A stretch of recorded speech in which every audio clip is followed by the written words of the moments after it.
बिस्मिल्लाहिर्रहमानिर्रहीम और अस्सलामुअलैकुम। 3 दिसंबर पाकिस्तान में बुध की शाम आ गया वो शाहकार जिसका था सबको इंतज़ार। जनरल नदीम अंजम है बिल्कुल तैयार। जी हाँ, आज के इस व्लॉग में हम आपको एक मेजर ब्रेकिंग न्यूज़ देने जा रहे हैं और एक बहुत ही अफसोसनाक खबर आसिम मुनीर साहब के लिए भी, वो भी ब्रेकिंग न्यूज़ के तौर पर ही आपको देंगे। इसलिए इससे पहले कि मैं ब्रेकिंग न्यूज़ देने का सिलसिला शुरू करूं, क्योंकि एक नहीं 4-5 बड़ी ब्रेकिंग न्यूज़ हैं जो आपको देनी है, लेकिन उससे पहले आपसे 2-3 गुजारिशात। सबसे पहले तो चाय का कप साथ रख लीजिए, अगर आपने अभी तक नहीं रखा, रखेंगे तो आपको ज़्यादा मज़ा आएगा। दूसरी गुजारिश ये है कि इस पूरे व्लॉग को समझने और पूरी तरह से महसूस करने के लिए व्लॉग देखने के बाद आप अगर ठुमक ठुमक जांदियाँ माइये दे नाल वाला गाना सुन लेंगे व्लॉग सुनने के बाद, तो फिर आपको पूरी तरह से समझ आएगी कि नोटिफिकेशन के मामले में हो क्या रहा है। तो मेजर ब्रेकिंग स्टोरीज हैं हमारे पास, उन सबको एक एक करके आपके सामने रखेंगे। नोटिफिकेशन की पूरी कलई आपके सामने खुल जाएगी, लेकिन ये ना सोचिए कि हम भूल गए हैं कि आसिम मुनीर डिफैक्टो माशाल्लाह का आज डे 4 है। तो सबसे पहली ब्रेकिंग न्यूज़ की तरफ बढ़ते हुए, लेकिन उससे पहले इसको गरूर मत समझिएगा, ये मेरी पूरी टीम की मेहनत होती है, इसलिए इसको क्लेम करना ज़रूरी होता है। आपने ये याद रखना है कि हमारा व्लॉग या हमारी जो टीम है, ये सबसे पहले थे जिन्होंने 4 महीने पहले आपको बताया था, काउंटडाउन शुरू करने से भी पहले आपको बताया था कि नोटिफिकेशन के टाइम पर फड्डा पड़ना है और चौधरी साहब ने कमज़ोर होना है, और फिर लगातार आपको बताते रहे कि नोटिफिकेशन चाहिए और उसमें फड्डा आएगा। और अब आप देख सकते हैं, ये इसलिए बताना ज़रूरी है कि जिसने भी अंदर से इन्फॉर्मेशन दी थी उसका दिल था कि ये इन्फॉर्मेशन आप तक पहुँचे।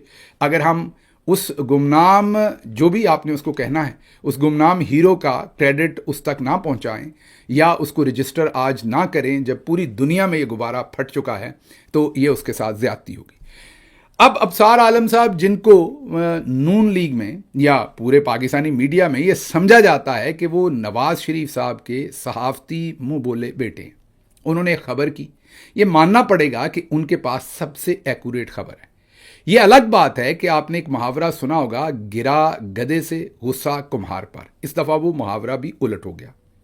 इस दफ़ा गिरे तो गधे से ही हैं, या आप ये कह लें कि गिरता तो बंदा गधे से ही है, तो गिरे तो इस दफ़ा भी साहब गधे से ही हैं, लेकिन इस बार गुस्सा कुम्हार पर नहीं है, गुस्सा भी गधे पर ही है। वो भी आपको बताएंगे कि किस तरीके से जो इस वक्त के इंफॉर्मेशन मिनिस्टर हैं वो बेचारे अबसार आलम को ही पड़ गए, हालांकि वो उन्हीं के लीडर का बताया हुआ सबक जो है वो याद करके बैठे थे।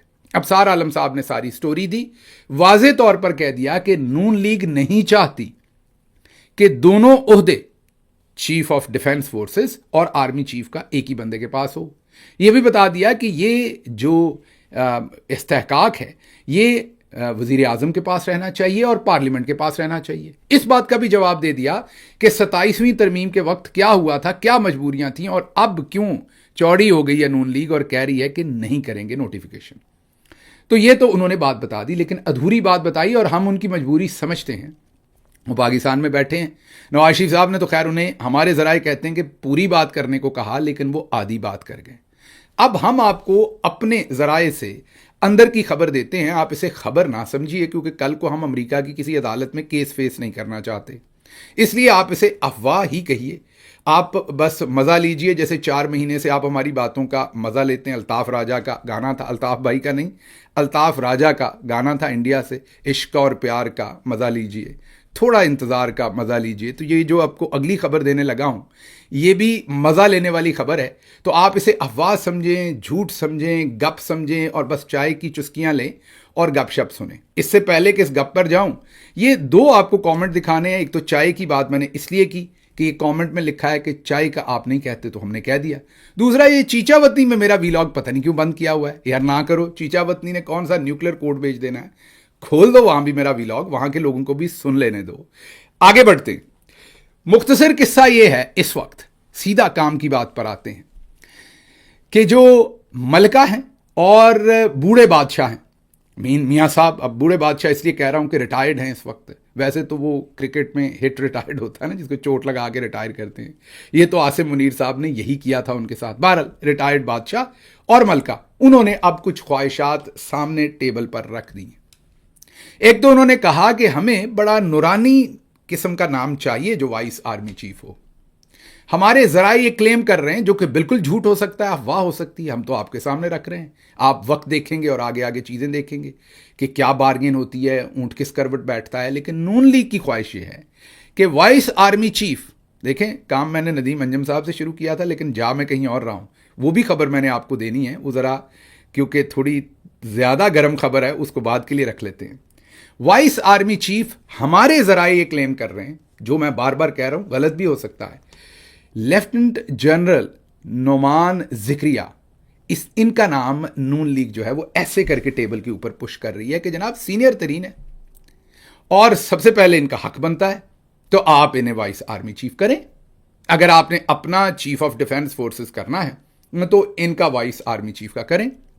और जब आप इनका नोटिफिकेशन करें, क्योंकि तरमीम में तो बेसिक बेसिक बातें हैं ना, उसके पीछे और कवानीन तैयार हो सकते हैं, उनकी मंजूरी भी पार्लियामेंट से हो सकती है, सिंगल 2/3 के बगैर, सिंगल अक्सरियत जो अब नून के पास है, और मतलब ऑर्डिनेंस भी जारी किया जा सकता। उसमें जो वाइस आर्मी चीफ है उसको कुछ इख्तियारात भी दें। नोमान जिक्रिया साहब देखिए कितना बड़ा नाम है, तो उनको कुछ काम भी उतना ही बड़ा दें उनके नाम के साथ। तो ये है हमारी बहुत ही प्यारी बाजी और उनके वाले साहब, उन्होंने ऐसे करके, जैसे वो गाना है ना, ठुमक ठुमक जानी या माइये दिनाल, उन्होंने ऐसे करके टेबल के ऊपर ये नाम रख दिया है।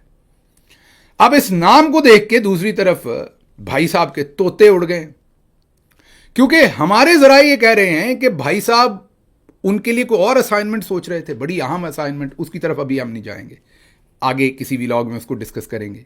वो सोच रहे थे लेकिन उनके तोते उड़ गए कि आप और उधर। खैर आगे चलते हैं। हमारे जराए तो ये भी क्लेम कर रहे हैं कि नुमान साहब की मुलाकात भी हुई है इस मलिका और जो बादशाह सलामत है उनसे। अब ये गलत भी हो सकती है बात, सच भी, मैं वहां तो नहीं बैठा हुआ ना, वो कहते हैं ना मैं मेज के नीचे तो नहीं छुप के बैठा हुआ, मुझे तो जो जराए क्लेम कर रहे हैं वो आपके सामने रख रहा हूं, आप भी मजा लीजिए। अब जो दूसरी इंटरेस्टिंग खबर है वो ये है कि आपको ये पता है ना कि ये सारी गेम कैसे डली। अमेरिका वाली, सदर ट्रंप की थापी, फेवरेट फील्ड मार्शल, और फिर इंडियन झड़प, और उसके बाद सारा जो तूल पकड़ गया काम, और अफसार आलम तो रो ही पड़े सीधा ही।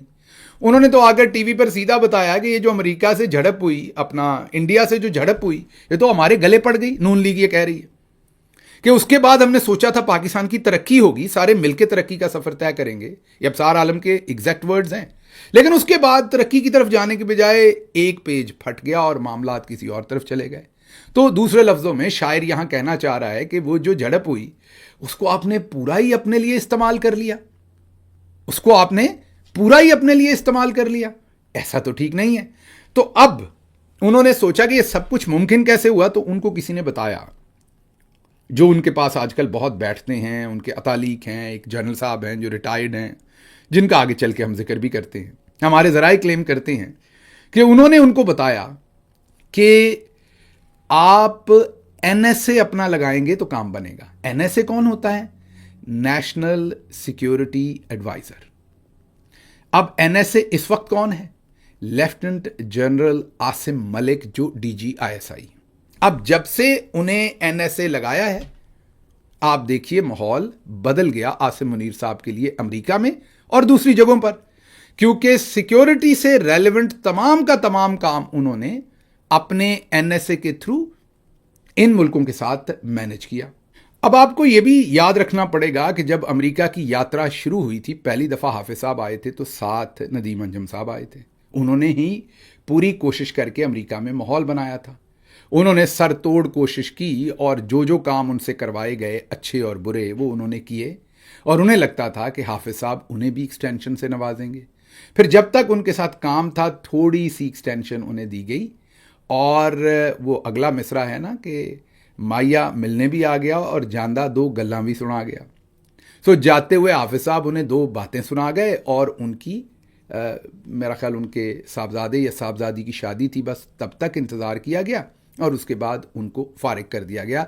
दूसरे लफ्ज़ों में टिश्यू पेपर की तरह इस्तेमाल करके साइड पर फेंक दिया, जिसका उन्हें बहुत ज़्यादा गुस्सा, इज़्तिराब, वट, जो भी आपने कहना है।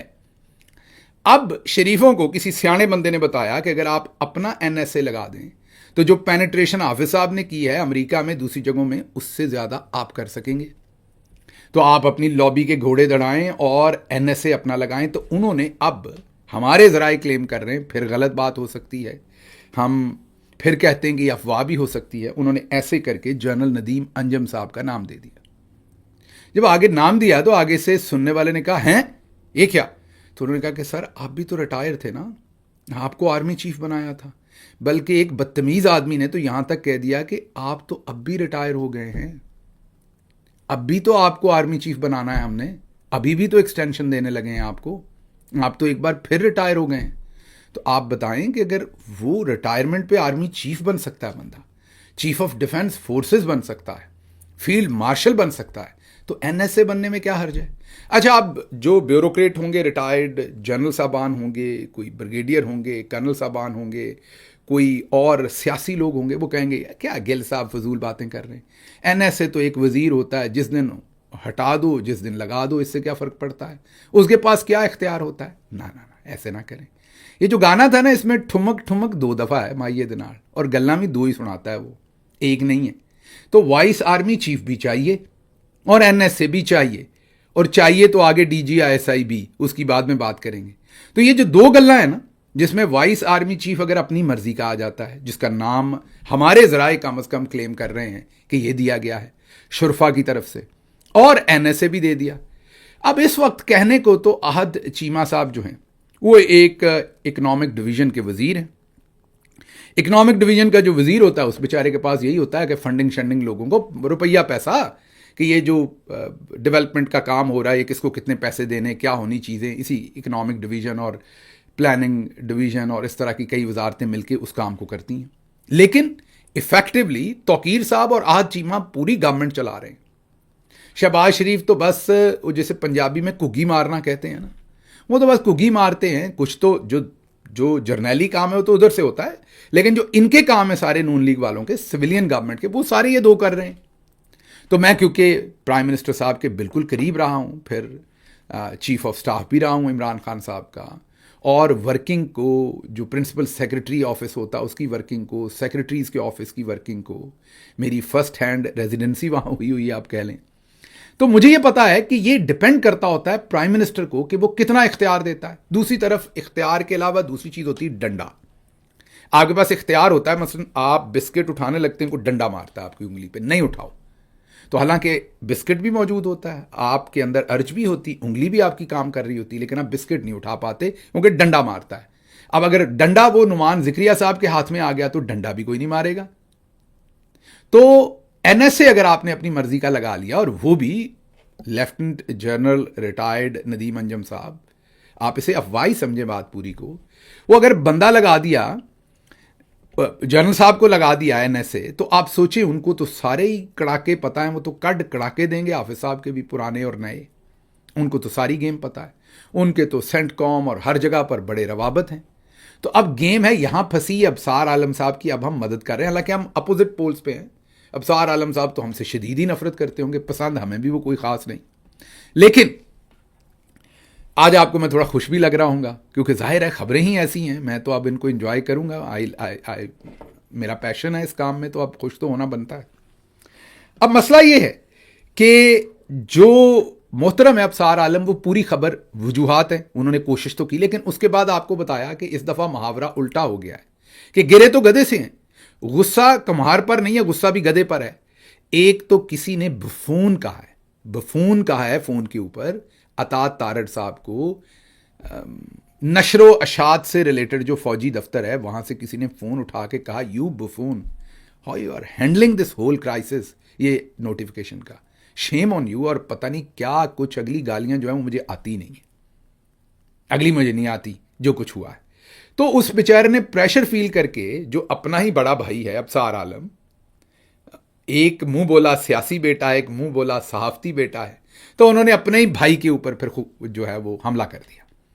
वो भाई ने आगे से कहा, उसने 15 घंटे पहले इंतज़ार किया, मेरे ख्याल दोनों ने आपस में बातचीत की। उसने कहा मेरी तो मजबूरी थी, ज़िद नहीं मजबूरी है, ट्रकों के पीछे लिखा होता है। देखा मेरी ज़िद नहीं है, मेरी बेइज्जती बड़ी की गई थी, इसलिए मैंने ट्वीट में आपको कहा कि आपको ये खबर नहीं देनी चाहिए थी, वज़ीर आज़म साहब ऐसा नहीं सोचते। तो उसने फिर अबसार साहब पे गुस्सा निकाला। अबसार साहब ने फिर उनके ऊपर गुस्सा नहीं निकाला, बल्कि मामले पर मरहम रख के, क्योंकि उनके साथ पहले हो चुका था, मामले को क्लोज कर दिया। अब ज़रा आगे चलते हैं। अगला मसला मोहसिन नकवी साहब। आपको पता है कि वो तो चलते ही ठुमक ठुमक है, माया उनके साथ हो या ना हो, वो चलते ठुमक ठुमक ही हैं।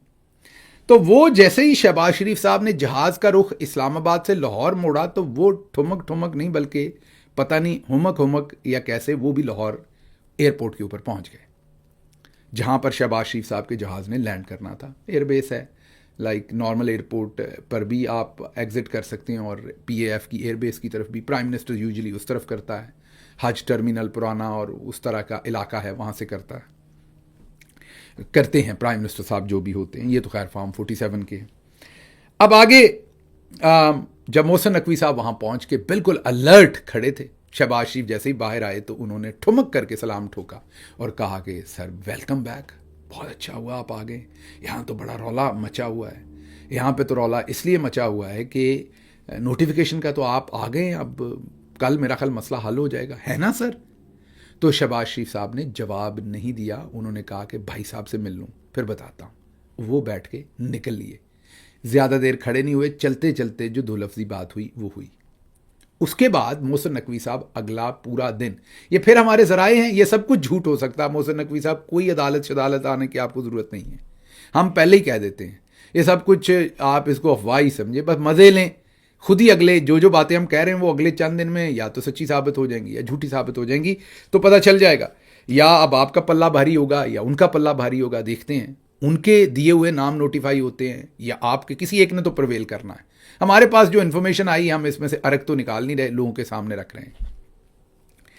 अब इसके आगे जो मोहसिन नकवी साहब हैं, हमारे ज़राए क्लेम करते हैं कि उन्होंने पूरा दिन नवाज शरीफ साहब से मुलाकात के लिए बार बार गुजारिश की, उन्हें मौका ना दिया गया। नवाज शरीफ साहब ने उनसे ना इनकार किया ना इकरार किया। उसी गुस्से में फिर जब शहबाज शरीफ साहब की भाई से मुलाकात हुई और नून लीग के ज़राए ने कहा कि मिले बगैर इस्लामाबाद चले गए हैं, तो इनके टीवी ने खबर दी, हमारे ज़राए फिर क्लेम करते हैं, या सोशल मीडिया पर थी ऐसे कह ले, कि उनकी मुलाकात हो गई है। 2 घंटे लंबी शायद मुलाकात हुई है। अब घंटे पता नहीं, ये स्टॉप वॉच चलाकर वहाँ बैठे हुए थे, लेकिन चलें, हो सकता है इनके वाकई सोर्सेज अंदर हों, इसमें तो कोई शक नहीं, हो भी सकते हैं। इन्होंने खबर दे दी। अब मोहसिन नकवी साहब की यकना शुद्ध दो जगहों से बेइज्जती हो गई बेचारों की, नवाज शरीफ से भी और उनसे भी। अब आगे चलते हैं। अब एक जट ने भी खड़ाक किया है सारे काम में, जट दा खड़ाक। मैं जट का नाम नहीं लेना, ये अब आपका काम है कि आप समझे। एक पूरे सिस्टम में तगड़ा जट है, उसने कहा कि हमारे हिस्से में कुछ भी नहीं, सारा कुछ ही ले जाओगे, काम सारा हमने किया, कुर्बानी सारी हमारी, डांग सोटा हमने किया। मौला जट की फिल्म में मौला जट मैं, और आप मेला आप लूट लें। मतलब वो शोले फिल्म का धर्मेंद्र मैं और बसंती आपके गानों पे नाचे, ऐसा नहीं हो सकता। उन्होंने बीच में खड़ाक किया। तो अब शरीफ खानदान ने उनकी तरफ भी इशारा किया, देखें वो भी नाराज हैं, ऐसा ना करें, आप सारा कुछ अपने पास ना रखें, कुछ हमें भी दें। तो अब मामला यहां पर उलझा हुआ है। दूसरी तरफ जो ISPR का ऑफिस है, उन्होंने एक कारनामा सर अंजाम दिया है। उनको पता नहीं कहां से पता लगा या कहां से गुस्सा आया कि फलां बंदा मुझे खबरें देता है अंदर से। मतलब उनको पता नहीं किसने ये कह दिया, 2 बंदे जो है वो धर लिए बेचारे। अब पता नहीं वो छोड़े हैं या नहीं छोड़े, या उनके साथ क्या इन्वेस्टिगेशन की। यकीन करें, ऐसी जगहों से मुझे खबरें नहीं आती, मैं किसी को वैसे ही मुश्किल में नहीं डालना चाहता। मुझे तो आपके पुराने बाबे, आपके बड़े मोहतरम लोग जो आप लोगों के उस्ताद हैं, वो ही कुछ फूंक छूंक मारते हैं, तो हम चीज़ें आपके सामने रख देते हैं लोगों के। ये 4-5 महीने से वही कर रहे हैं, उन्हीं की ख्वाहिश पर ही हमने सारी बात की है। तो आप बिल्कुल ऐसे ही कमज़ोर लोगों के ऊपर ज़्यादती ना करें, मेरा मशवरा यही है। बाकी मैं ज़्यादा कहूँगा तो दिल करे और करेंगे आप, तो इसलिए कर लें, क्योंकि करनी नहीं चाहिए, क्योंकि ये आप गलत साइड पे चल पड़े। ऐसा नहीं है कि हमारे पास, हमको मुल्क दुश्मन खबर थोड़ी दे रहे हैं, हम तो वही बात बता रहे हैं जो सियासत आप कर रहे हैं, सियासी जमात बने हुए हैं, तो सियासत से रिलेटेड हम खबर यहाँ पर देते हैं। हमको मुल्क की सलामती या आपके फौजी ऑपरेशन की खबर तो नहीं देते, कहाँ आप कर रहे हैं। को हम ये तो नहीं बताते पाकिस्तान के पास कौन से वाले कितने जहाज़ हैं, हमारा कौन से वाला मिसाइल जो है उसका स्टॉक हमारे पास कितना है, हमारी कौन सी फ़ौज के टोटल दस्ते कितने हैं, हमारे पास कितने टोटल टैंक हैं। हमको असासों की खबरें तो नहीं देते, को फॉर्मेशंस की खबरें तो नहीं देते, को फौजी आपके कामों की खबरें तो नहीं देते। हम तो यही कहते हैं कि आप किस तरीके से NDU की वर्कशॉप्स के अंदर हमारे बंदों को फंसा के ले जाते हैं। फिर तस्वीरें, वो हमारा भोला सा है बेचारा दोस्त हमारा, उसको पता भी नहीं होगा, अभी भी वो इंटरव्यू दिया जा रहा है अपने लिए मुसीबतें, मस्ती खेल। वो बुरा बंदा नहीं है, वो खान के साथ मुश्किल वक्त में खड़ा रहा है, मस्ती खेल अच्छा आदमी है, लेकिन उसको पता ही नहीं है कि उसने किस बम को पैर मार दिया है। वो अभी भी कह रहा है कि सबसे आला फोरम, आला तरीन फोरम वो है। वो भाई साहब, आला तरीन फोरम वो है जहां के आप मेंबर हैं। पार्लियामेंट आला तरीन फोरम है। वो इतना सादा है हमारा दोस्त, वो कह रहा है NDU आला तरीन फोरम है। मैंने वहां जाके खान की ही बात की है। आपको टोपी पहना दी है भाई लोगों ने, और फिर बेचारे की हमारे दोस्त मस्ती खेल की तस्वीर भी ISPR ने छापी। कार्रवाई तो पूरी डालते ना, उसमें बुला के फिर छुप, मतलब कोई ओला भी नहीं रहने दिया। तस्वीर भी ISPR ने छापी के देखें इमरान खान के लोग, PTI के लोग हमसे कैसे हंस हंस के बातें करते हैं। मसला इमरान खान है, बाकी सब ठीक है। तो वो वाली जो कार्रवाई है वो उन्होंने पूरी की, फंस गए इस सारे काम में, उनको नहीं जाना चाहिए था। बहुत बड़ी उनसे गलती हुई है, मैं यही कहूँगा। लेकिन उसके साथ साथ कुछ, मैंने जैसे आपको पहले भी वो खरल कह दिया, मैंने खरल नहीं, नादिया खरसाबा है। वो पता नहीं कैसे वो तो बाजी मरियम का ग्रुप है। वो जैसी मैंने उनकी टिकटॉक्स देखी हैं, वो हर जगह ही पहुंचती हैं, गवादर भी पहुंचती हैं, इधर भी पहुंचती हैं, उधर भी पहुंचती हैं। तो ये जो टिकटॉक ग्रुप है, इसकी तो जगह वहाँ है। तो मेक श्योर करेंगे इंशाल्लाह कि अगली दफ़ा इनकी जगह वहीं हो। अभी तो जो होना था हो गया, अभी क्या हो सकता है, लेकिन अगली दफ़ा कम अज़ कम ये भी मेक श्योर करेंगे कि ये कौन है जो इनको प्रमोट कर रहे थे, कौन लेके आए हैं इन्हें, कहाँ से आए हैं ये झुमके। तो ये ज़रा चेक करेंगे। लेकिन मैं तो हैरान ही हो गया हूँ, क्योंकि वो जो नादिया खरसाबा हैं, जो MPA हैं पाकिस्तान तहरीके इंसाफ के वोट पर, वो मोहतरमा जो हैं वो मरियम नवाज़ को भी मिलाई हैं। ये जो NDU का डेलीगेशन था ना, ये जिसमें जर्नैलों से भी मुलाकातें हुई, आसिम मुनीर साहब से भी हुई, उसमें चीफ मिनिस्टर्स के साथ भी मुलाकातें करवाते हैं ना। वो मरियम नवाज से मुलाकात थी, तो उसमें बाकी सारे थोड़ा हया कर गए, नहीं गए, तो ये बीबी वहां भी पहुंच गई। टिकटॉकर है ना, उनके लिए तो वो रोल मॉडल होंगी। तो अब मैं पूरी कोशिश करूंगा मोहतरमा कि आप इधर ही जाएं। तो मेरा ख्याल है आप अभी से कोशिश भी करें, क्योंकि ये जो आपने कार्रवाई की है, अब ये भी ज़रा बता दें कौम को कि वहाँ आप अपनी सहेली से क्या कुछ शेयर करके आई हैं और क्या बातें करके आई हैं। खैर आगे चलते हैं, ये कोई इतनी अहम बात नहीं। अब जब आप सबको पता चल गया, आगे एक और बड़ा धमाका हुआ है। जरनैली बारिश का पहला कतरा। जब हालात ख़राब होते हैं ना, तो फिर आपको सब कुछ सरकता हुआ नज़र आता है। बिलाल बिन साकिब, इनके बारे में क्लेम किया जाता है कि ये कोर कमांडर पेशावर के दामाद हैं। इनके बारे में क्लेम किया जाता है कि ये न्यू जार थे, मतलब नया राइट हैंड थे आसिम मुनीर साहब का क्रिप्टो करेंसी और इस सारे के अंदर। याद कीजिए, ये बड़ी बड़ी पोस्टें लगाते थे, पाकिस्तान में क्रिप्टो की माइनिंग करनी है, ये करना है, वो करना है। तस्वीरें भी आसिम मुनीर साहब के साथ, जाहिर है जर्नैली बच्चा था। अब सबसे पहले ये जो नोटिफिकेशन का मामला रुका है, इसमें पहली कुर्बानी जो है वो बिलाल बिन साकिब की हुई है। इन्हें फारिग कर दिया गया है या इन्होंने इस्तीफ़ा दे दिया है। वो क्लेम कर रहे हैं मैंने इस्तीफ़ा दिया है, हमारे ज़राए क्लेम कर रहे हैं कि इन्हें असल में बुला के कह दिया गया कि दो इस्तीफ़ा, क्योंकि हमारे ज़राए कह रहे हैं कि इनकी जो परफॉर्मेंस थी उस पर बहुत ज़्यादा उंगलियां थी। अब सच क्या है वो तो इनको एक प्रेस कॉन्फ्रेंस करनी चाहिए या एक ट्वीट करना चाहिए तफसीली, और बताना चाहिए जो इन्होंने जवाब पेश किया कि वो जो रेगुलेट करती है अथॉरिटी, उसका मैं हेड हूं, इसलिए SAPM नहीं हो सकता। मैंने ब्यूरोक्रेसी से पूछा, उन्होंने कहा ऐसी कोई बात नहीं है। जो पुराने रिटायर्ड ब्यूरोक्रेट्स हैं उन्होंने कहा ऐसा कोई कानून नहीं है जो इनको रोकता है। तो लगता है कि पहले जर्नैल की तो किसी की अभी कुर्बानी नहीं हुई, लेकिन जर्नैली बच्चे की पहली कुर्बानी हो गई। अच्छा जी, आगे चलते हैं। अब ज़रा दूसरी तरफ एक क्विकली बात कर लेते हैं हम। जो जर्नैली सहाफ़ी हैं उनका भी बड़ा सख्त टास्क पड़ा हुआ है। एक तरफ जो जर्नैली ऐसे सहाफ़ी जो असल में जर्नल्स समझते थे हमारे हैं, जैसे ही तवा गर्म हुआ ना जिस पे रोटी बनती है, जैसे ही तवा थोड़ा सा गर्म हुआ उन्होंने मारी छलांग और वो नून की तरफ चले गए। अब इनके पास रह गए हैं मुन्ना मुनीब और वो बेचारा रावी, या पुराने भी इनके पास हैं दोस्त, कामरान शाहिद साहब, तल्लत हुसैन साहब, वो इनके पुराने हैं। नए में से ये दो रह गए हैं, बाकी आसमा शराजी साहबा, अबसार आलम साहब जो रोज इन्हीं की साइड के ऊपर ढोलक पीटते थे, वो अब उधर नून लीग की तरफ चले गए, दबाकर वो उनकी बात कर रहे हैं। लेकिन जावेद चौधरी साहब इधर खड़े हो गए आके जर्नल्स की तरफ।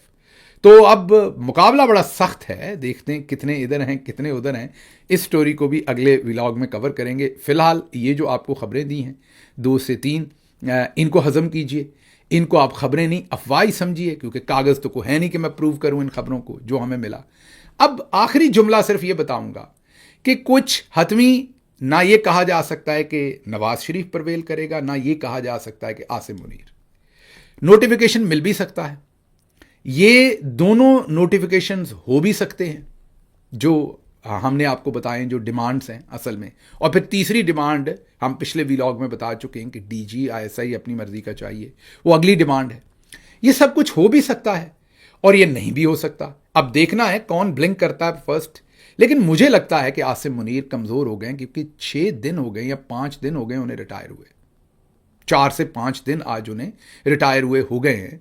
तो उनकी 27, 28, 29, 30, 1, 2, अब आप खुद ही हिसाब लगा लीजिए कितने दिन हो गए।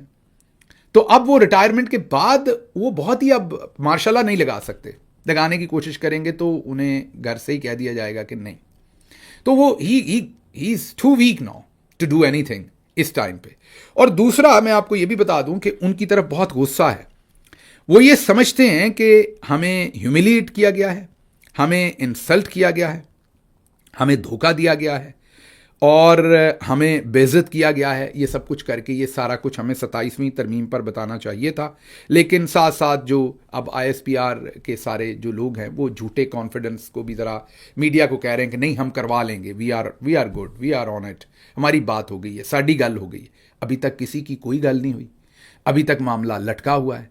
एक ने प्रवेल करना है, या शरीफों की डिमांड्स पूरी होनी है तो या आसिम मुनीर साहब की, किसकी होती है सानू नहीं पता। अब हस्बे वादा मेरी आपसे गुजारिश है कि जब बंद करें तो गाना सुने, ठुमक ठुमक जांदियाँ माइये दिनाल। मुझे यहाँ से दें इजाज़त। अल्लाह आपका हामी और नासिर हो। पाकिस्तान जिंदाबाद।